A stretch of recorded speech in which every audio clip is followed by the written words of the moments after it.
So you're recording, so whenever you're ready, this is your eye line here where it says XD Cam. Okay.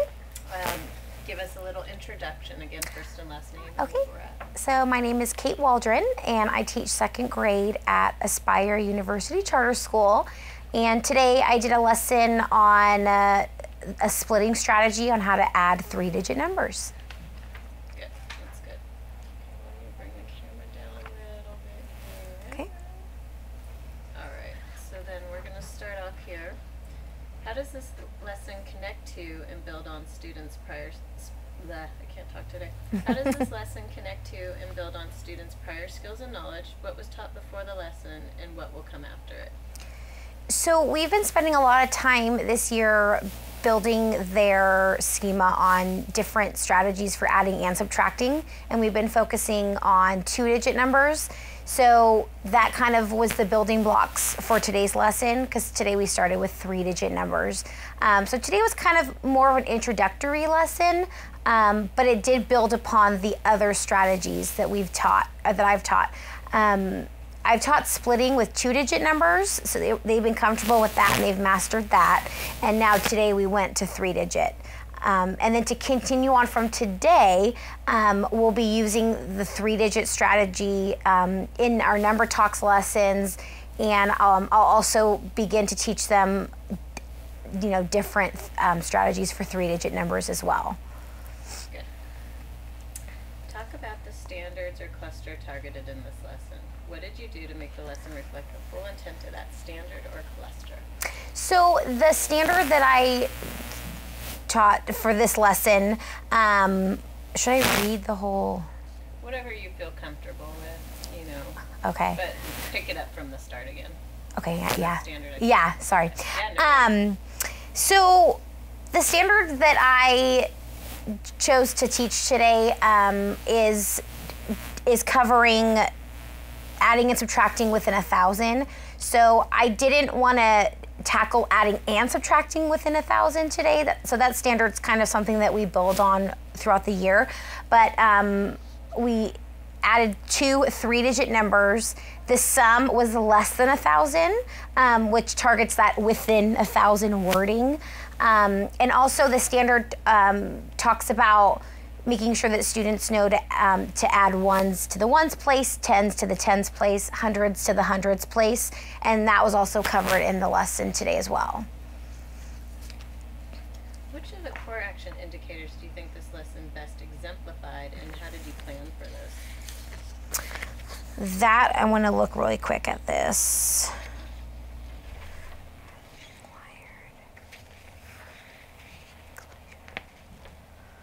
Sorry, I know I'm taking forever.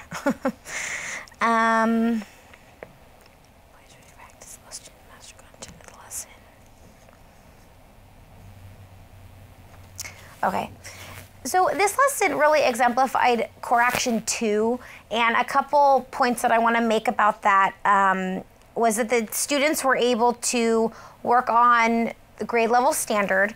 They were able to walk me through it using different manipulatives as a class up at the board. Then they were able to go as a group and work on it with a partner, discuss it using their academic language, and then they were able to do it on their own in their exit ticket assessment. So that was kind of like the progression and letting them, kind of like I do, we do, you do model, except for the I do part, they also helped me explain it to the class. I chose to also work with this core action with checking for understanding throughout the lesson. I'm a big fan of thumbs up, thumbs down, and my classroom culture has really been built around knowing that it's okay to make mistakes, it's okay to be wrong or to not understand something. So my kids are perfectly fine with saying, hey, I don't get it, I need more clarification. So I do the thumbs up, thumbs down check throughout the lesson to make sure that they're understanding, and then I address those misconceptions then, or if I feel like it's best more one-on-one with the student, then I would do that. So that's another part of core action 2 that this lesson showed. Also, it's really important that students are able to show their work and share their work with the class. And so in my lesson, I gave a chance for a student to come up, show their thinking, show their thought process, how they got their answer and why they got their answer. And what's great is that the kids can ask each other clarifying questions like, can you explain this to me? One of the students today asked, well, why are you adding the numbers? You know, why are you doing that? And that student was able to explain. And what's great is that I believe those who teach learn twice. So if a student is teaching another student, they're learning that just as much. So, yeah. We're interested in how the shifts required by the CCSS are being incorporated into your classroom. Discuss how this lesson illustrates the shifts required by the CCSS. Okay. So the Common Core shifts have definitely been a work in progress in my classroom this year as we're shifting towards Common Core. I think the biggest shift is the focus shift and how there's less standards and it's more focused more in depth. And I think that this lesson has shown that because the students have to know, you know, they have to know addition. They have to know how to add 3 digits and 3 digits. And yes, it's a simple way just to show them the algorithm or something that, you know, the math like I learned how to do when I was a kid. But we've broken away from that this year and really focused on the strategies. Why does it work? How does it work? How does math work? And the kids have really been focusing on like, you know, explaining their thinking in words and why they're doing it that a certain way. And so I would say the biggest shift in this classroom has just been kind of taking a step back and looking at math a different way. And this lesson shows that, the lesson I did today shows that, you know, we looked at splitting. You know, I don't want to simply just show them, you know, add the ones, the tens, the hundreds up. I want them to visually see why that works and get their hands on and get their hands on the manipulatives and discussing that with their group members and just looking at math a completely different way than we're used to looking at. Do you want me to talk about any of the other shifts? I think. It's up to you. I think that's probably the main one. Okay. How did you teach the content of this lesson prior to the CCSS? What is the same and what is different? So prior to Common Core, I started to teach my kids basically the algorithm. You know, they stacked the numbers up and I showed them with base 10 blocks kind of how it worked. And you know, it took them a couple weeks to catch on to that. And it was kind of frustrating because like I understood math like that because that's how I was taught, but some of the kids were getting confused and it was kind of frustrating. And now that Common Core has started and we've been implementing that, it's been such a blessing because I've been able to take a step back and teach them why, teach them, you know, how things work. And so for example, for today's, like for splitting, I forgot what you asked me. Good. So let's think about the paper. Okay. So prior to starting Common Core, this subject I really didn't teach, actually. This splitting strategy, I had never done math that way, and I didn't really teach it that way. So I guess in how I taught it before Common Core, it didn't really exist. Now that Common Core is here and we are implementing it, it's been awesome because I'm teaching lots of different strategies for the kids. Everybody learns different, everybody's brain works different. So teaching splitting to them today using base 10 blocks, using the manipulatives, having them explain their thinking, why it works. That's all because of the Common Core shift. And it's great because it's actually taught me as a teacher how to teach it and look at math in a different way. And I actually have a student that's kind of new to the school. She's been here a couple weeks, and she came over and she was used to stacking the numbers up to add them or to subtract them, kind of like how I taught my kids last year. And just being in the classroom with my kids and learning different strategies, and we've been, you know, slowly easing her into the new Common Core way of thinking. she looked at me last week and she said, Mrs. Waldron, I've never thought about numbers this way. And it almost brought tears to my eyes because it is such a different way of looking at math, and the kids are understanding the concepts, not just the procedures. So, like I said, before this lesson would not have been taught, but because we're shifting towards different strategies and making it work for different kids and what works for their brains, I taught it that way today because that's just how we do things now. We do more in depth. Student engagement is crucial to the work of the CCSS, and we want to understand how you ensure that all students have the opportunity to productively engage in the work of the lesson. First question here is, how did the students handle this lesson? Did they understand the mathematics of the lesson? The students handled the lesson really well. I incorporated 2-digit and 2-digit number, 2 plus 2 digit numbers first. Let me reword that. Let's take 2. Okay. How did the students handle this lesson? Did they understand the mathematics of the lesson? Okay, so overall the students did understand the mathematics of the lesson. I started out with adding 2-digit plus 2-digit numbers to kind of review the because we'd done splitting with 2-digit numbers. So I started with that to kind of review, and then I added a 3-digit and a 2-digit, so kind of built on that. And then we went into the 3 and 3-digit. And so I think easing into that really helped them because they thought, oh, well, I can do that for 2-digit. And it's so similar to a 3rd digit, you just have to add the hundreds. So I think, like I said, easing our way into that, the kids really picked up on it and did awesome. And by the time they were able to work with a partner at their desks, they were building it with base 10 blocks, they were solving it, they were drawing out in a different way using number strings, and then they were able to explain it in their own words. Explain how you differentiated in the lesson. Did all students have the opportunity to work on grade level content? If all students did not have this opportunity, explain why.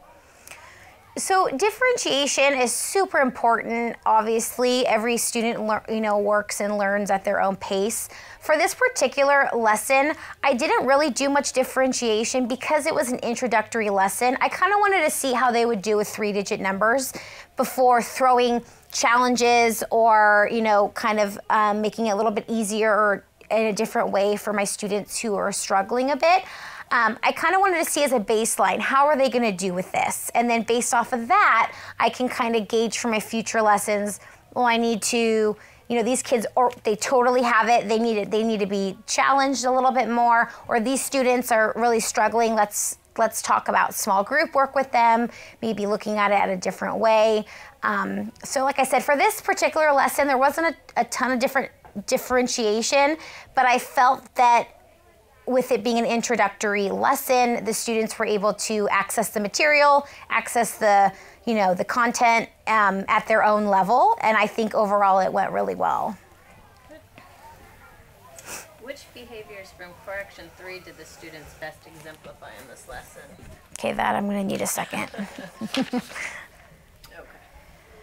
So my students exemplified a few of the different indicators from Correction 3. One of the Correction 3 indicators talks about classroom culture and students having an opportunity to talk about their learning, and I think that was definitely exemplified in this lesson. They were able to share out with their partners, with the whole class, and also reflection with themselves and writing out their thoughts at the end. Another indicator that I think was exemplified in this lesson was that the teacher, for me, to establish a classroom where students feel safe and feel that their answers can be heard, whether they're right or wrong. Because when they're wrong, then it's a learning point, and we go from that, and we have other students explain to them, or all explain to them, and we make it a learning moment. If they get it right, great, and they can go more in depth about their thinking and how they got to their answer or their solution. Also, another indicator that was shown was giving students feedback. So as I was walking around the classroom during the lesson, I'm making sure students are following the directions, understanding their work mat, you know, where the hundreds go, the tens go, the ones go, making sure they're understanding, you know, exactly what they're supposed to be doing. And overall, it was a good flow. Students were able to build it, solve it, and then draw it. And that was kind of our, you know, build it, solve it, draw it was our little mantra for today. And they were able to kind of follow those. But I was around, you know, walking around, making sure everybody was understanding and on task.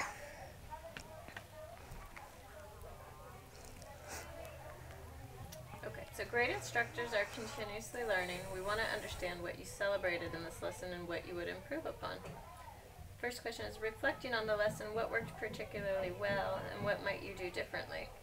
Okay, let me think about this one for a second. Okay, thanks. So the question is, reflecting on the lesson, what worked particularly well and what might you do differently? So I felt that this lesson overall went really well. The kids met the objective, they had fun, they enjoyed working with each other. They were able to use the base 10 blocks like I wanted them to illustrate the numbers. They understood, you know, the splitting strategy where the hundreds place represented the place value of the 100. They showed it with the base 10 block. They were able to illustrate their work with number strings, which is something that we've also built on with 2-digit numbers. So today this was new for them. They caught on and they worked together.